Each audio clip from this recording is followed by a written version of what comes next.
Hi everyone, my name is Nicole Turnquist and I am coming to you from Pathgrat Cree Nation located in northern Manitoba on traditional Treaty 5 territory. Today I'm going to be talking to you about Treaty Land Entitlement, TLE, and the hydro agreements made with First Nations. Treaty Land Entitlement is a result from the signing of the historical treaties, an agreement to fulfill the outstanding lands owed to Entitlement First Nations, lands that are owed to First Nations that was agreed to at the time of the signing of the treaties. They are known as the numbered treaties. 1 to 11. These were signed between 1875 and 1921. Treaty Number 5, an adhesion to treaty, was signed between 1875 and 1909. Land was given based on the population at the time of the treaty. In most treaties, land was given at 160 acres per family of 5. An entitlement First Nation can make a land selection of available Crown land, and an EFN that is categorized as a Schedule B EFN can acquire or purchase other land, also known as private land, with the federal monies that were given as part of a TLE agreement. For my home of Opaskwayak Cree Nation, OCN is entitled to 56,084 acres to select. Of that,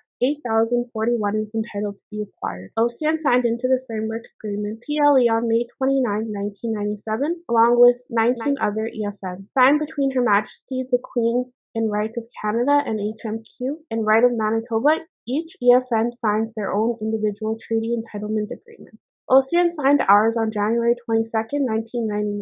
Since then, OCN started making land selections. By holding community consultations, membership requested the areas of land and made the land selections, and OCN staff responsible for follow-through works with the governments to convert to reserved land status. Historically, we have been able to select areas that our people lived in back then. At the request of our members, we have also selected lands for residential, commercial development, agriculture, traditional, and recreational. Today, our land selections and land acquisitions are being affected by Canada's new law on the duty to consult. Our selections and land acquisitions must be consulted with other Aboriginal groups, and we must be given their consent before Canada will convert it to reserve status. The DTC can make the reserve conversion process even slower. As a result, treaties, both historical and modern, OCN has been affected by TLE by two parcels that were held in abeyance due to the DTC. Those being Rocky Lake Interior and Atik Lake, which is still being held in abeyance. OCN submitted both parcels in 2016, and Canada converted RLI in 2017.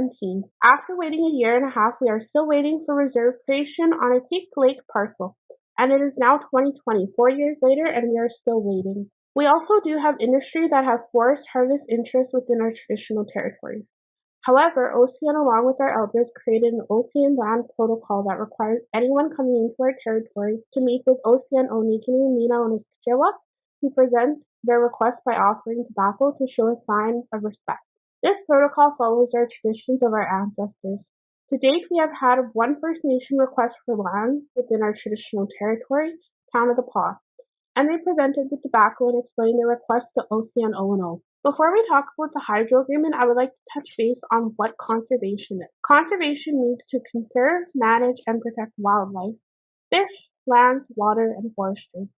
However, Indigenous people have the right to hunt, fish, trap, and gather because of signed treaties with the federal government. Hydro agreements are agreements between Indigenous people and corporations because of impacts made by dams near or around traditional treaty territories. There are certain criteria that must be adhered to receive continued annual funding.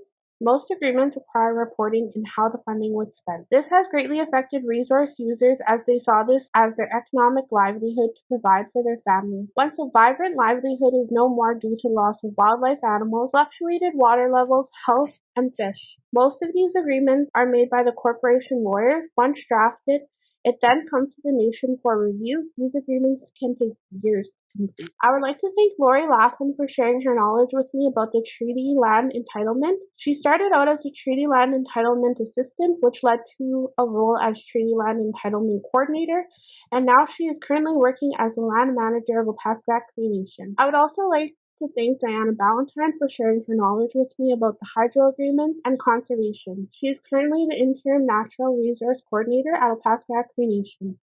Both women are very passionate about the land, the past, the present, and the future. Before I close, I would like to thank Myrna Flett for connecting me with these truly knowledgeable First Nation women, including Myrna. I thank all three of them for sharing their knowledge with me and passing along the teachings they have gained.